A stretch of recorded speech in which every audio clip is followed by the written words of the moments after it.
ਤੇ ਫਿਰ ਗੱਡੀ ਇਹ ਲੋਕਾਂ ਦੀ ਜਾਨ ਬਚਾਉਣ ਵਾਸਤੇ ਭਗਵੰਤ ਮਾਨ ਸਰਕਾਰ ਨੇ ਤੁਹਾਨੂੰ ਦਿੱਤੀ ਹੈ ਜੀ, ਲੋਕਾਂ ਨੂੰ ਮਾਰੋਗੇ ਐ ਤੁਸੀਂ? ਨਹੀਂ ਜੀ, ਚੱਲਦੀ ਗੱਡੀ ਪਿੱਛੋਂ ਆ ਰਹੀ ਹੈ, ਸਾਡੀ ਗੱਡੀ ਵੱਜੀ ਅੱਗੇ, ਇਹ ਗੱਡੀ ਪਿੱਛੋਂ ਆ ਰਹੀ ਸੀ, ਸਾਡੀ ਗੱਡੀ ਅੱਗੇ ਜਾ ਰਹੀ ਸੀ। ਉਹ ਕਹਿੰਦੇ ਜੀ ਤੁਸੀਂ ਡਿਵਾਈਡਰ ਤੋਂ ਇੱਧਰ ਕੱਟੀ ਹੈ, ਸਾਡੀ ਗੱਡੀ ਸਾਡੀ ਮੇਨ ਤੇ ਆ ਰਹੀ ਹੈ। ਭਾਈ ਜੀ ਇਧਰਲੇ ਪਾਸੇ ਆ ਕੇ ਦੱਸੋ ਜੀ। ਇਹਨਾਂ ਨੇ ਇੰਡੀਕੇਟਰ ਦਿੰਦੇ ਸਾਰੀ ਗੱਡੀ ਮੋੜਦੀ, ਇਹਨੇ ਕੋਈ ਪਿੱਛੇ ਪੇ ਦਾ ਪੁੱਤ ਨੇ ਨਹੀਂ ਦੇਖਿਆ ਵਾ ਕੌਣ ਆਉਂਦਾ ਕੌਣ ਨਹੀਂ ਆਉਂਦਾ।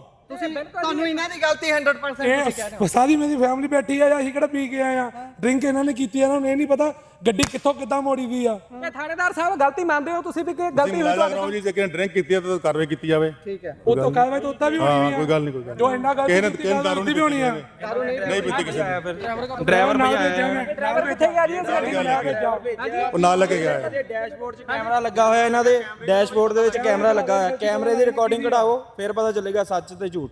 ਸਾਫ ਦੱਸਿएगा ਕੋਈ ਆਪ ਦੇਖੋ ਆ ਗੱਡੀ ਦੇਖੋ ਉਲਟੀ ਕਿੰਨਾ ਬੜੀ ਮੁਸ਼ਕਲ ਕੱਢੇ ਆ ਸਾਰੇ ਜਾਣੇ, ਠੀਕ ਹੈ।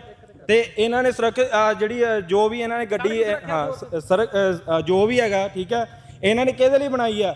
ਆਮ ਆਦਮੀ ਵਾਸਤੇ ਕਿ ਕੋਈ ਐਕਸੀਡੈਂਟ ਹੋ ਗਿਆ ਉਹਨਾਂ ਦੀ ਜਾਨਾਂ ਬਚਾਉਣ ਲਈ, ਠੀਕ ਹੈ। ਤੇ ਇਹ ਆਪ ਸ਼ਰਾਬ ਪੀ ਕੇ ਗੱਡੀਆਂ ਚਲਾਉਂਦੇ ਪਏ ਆ ਤੇ ਐਕਸੀਡੈਂਟ ਕਰ ਰਹੇ ਆ, ਠੀਕ ਹੈ। ਪੰਜਾਬ